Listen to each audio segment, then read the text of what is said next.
Turmushga chiqish niyati qachon?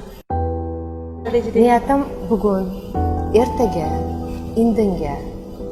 Xudo qachon peshonamga yozgan bo'lsa, o'sha kunga. Men bitta qo'lidan hech nima kelmaydigan bitta ojiz bandaman-da. Men aytganim bilan agar u yoqdan Xudoni o'zini menga qilgan rejasida bu narsa bo'lmasa, foydasi yo'q. Ba'zilar aytadi-yu, kimgadir kech beradi, kimgadir erta beradi. Bu gap noto'g'ri gap. Bu noto'g'ri gap.